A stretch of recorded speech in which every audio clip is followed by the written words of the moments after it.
este libro, acompaña a Jesús en su pasión y ayuda a tu hermano con tu donación.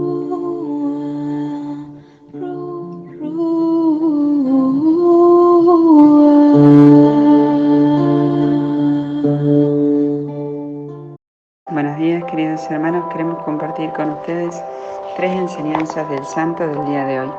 Hoy la Iglesia celebra a San Antonio de Padua, doctor de la Iglesia. Nace en el año 1195 en el seno de una acaudalada familia portuguesa. Los padres querían que fuera él quien siguiera con la hacienda familiar, pero Antonio desde muy pequeño decide hacer voto de pobreza. A los 15 años entró como noviciado en el monasterio agustino de San Vicente en Lisboa y más tarde estudió en Coimbra, donde se ordenó sacerdote en 1220. Por esa época llegaron a Portugal los restos mortales de 5 mártires franciscanos que habían ido a misionar a Marruecos a los musulmanes, pero habían sido martirizados en el intento, en un país del norte de África. Fernando, cuando vio los cuerpos decapitados, reflexionó mucho y decidió misionar también allí para dar la vida por Cristo. Fue hasta allá, pero al llegar se enfermó gravemente. Luego tuvo que regresar y a la vuelta una tormenta desvió el barco hasta Sicilia. En la providencia divina, Dios quiso que justamente estuvieran celebrando un capítulo general los franciscanos, donde pudo participar Fernando. Allí conoció nada más y nada menos que a Francisco de Asís, pero él durante ese capítulo general no dijo nada acerca de que era sacerdote ni que había estudiado, simplemente se presentó como uno más. Luego los hermanos fueron enviados de 2 en 2 y él fue enviado con otro hermano donde, entre otras cosas, se dedicó a la oración y la vida eremítica. En esos días hubo una ordenación sacerdotal y no había nadie que se animara a dar el sermón, porque iba a estar el representante del Papa. El superior de los franciscanos le dijo a Antonio: predica tú. Y él realizó un sermón tan maravilloso que todos quedaron fascinados. De ahí en adelante fue nombrado Antonio el predicador de la orden. Francisco le escribió una cartita de media página que decía: te permito enseñar teología con tal de que no apagues el espíritu de los hermanos. De hecho, hay mucha gente que sabe mucho pero ama poco, y eso lo tomó muy a pecho. Por eso Antonio es llamado el doctor seráfico. Los serafines son los ángeles que son puro amor, pura devoción, y la teología franciscana es teología seráfica, pues es teología del amor más que de la inteligencia y de la razón. ¿Cómo lo representan a Antonio?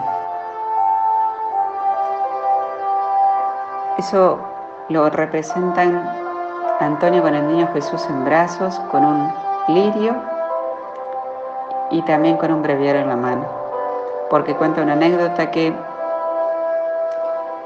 el primer milagro fue el del niñito Jesús. Él vivía en una hacienda que le prestó un italiano y la celda de Antonio era el hueco de un árbol seco. Un inmenso árbol grande tenía un hueco y ahí metieron adentro del árbol una mesita, una camita, una cruz, y ahí vivía él. Una vez se le perdió el libro de oraciones del breviario y lo buscaba por todos lados. En un momento lo ve a Jesús niño y le dice: ¿buscas esto? Entonces fue cuando alza a Jesús, y Jesús, cuando lo alza, le dice: mira, Antonio, que nos están mirando. Y por el huequito del árbol, sin que él se diera cuenta, había un campesino que estaba viendo la escena. Sale Antonio y le dice que por favor no le diga nada a nadie. Pero bueno, así es la gente. Todo el mundo supo de aquella visión y al día de hoy lo vemos a Antonio en esa representación. Por eso también lo invocamos cuando perdemos algún objeto, como el patrono de las cosas que perdemos, ¿no es cierto? Antonio también es llamado el patrono de los predicadores. De hecho, él tenía una fuerza muy grande para predicar. Cuenta la historia que cuando en una ciudad no lo escucharon para predicar, fue a predicarle a los peces. Todos los peces se acercaron y asentían con su cabeza. El pueblo quedó tan admirado que a partir de ahí lo empezaron a escuchar. Antonio fue también el provincial de la orden y se lo envió a predicar a Milán en contra de las herejías cátaras y albigenses, misión para la cual su pobreza franciscana le aportaba fuerza del convencimiento. Del norte de Italia pasó al sur de Francia, donde la fuerza de sus palabras tuvieron un grande poder de convencimiento. Finalmente, en el año 1227 regresó a la Emilia-Romagna, donde la sede franciscana se asentaba en Padua.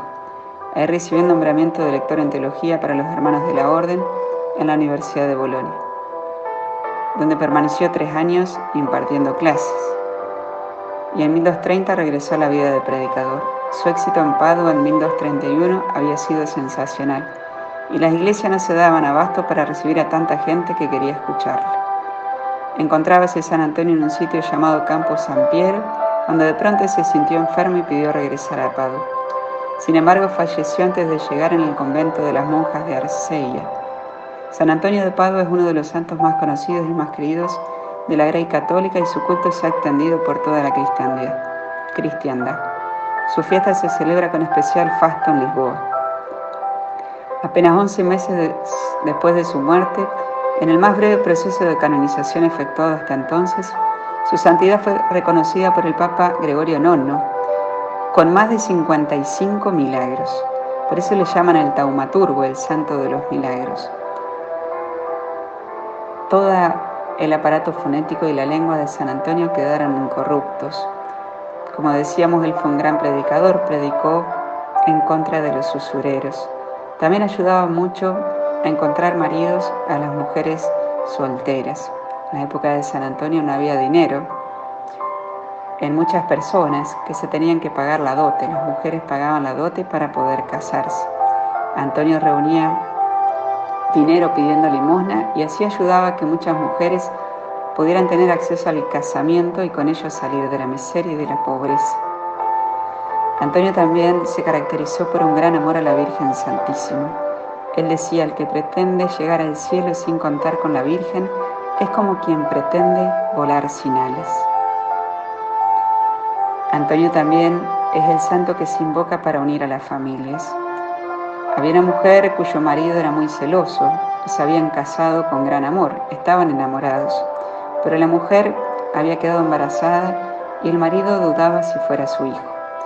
Al momento del bautismo, 3 semanas después de que hubo nacido el bebé, van a bautizarlo. Antonio le pregunta al pequeño de 3 semanas: dime, hijo, ¿quién es tu papá? Y el bebé de apenas 3 semanas, señalando con el dedo al padre, dice: él es mi papá. Este fue un milagro muy grande que dejó tranquilo especialmente a la madre y al padre del niño. Antonio es el santo de todo el mundo, conocido en todo el mundo. De Antonio podemos aprender, en primer lugar, el amor por Jesús, que lo llevó a querer dar la vida por él.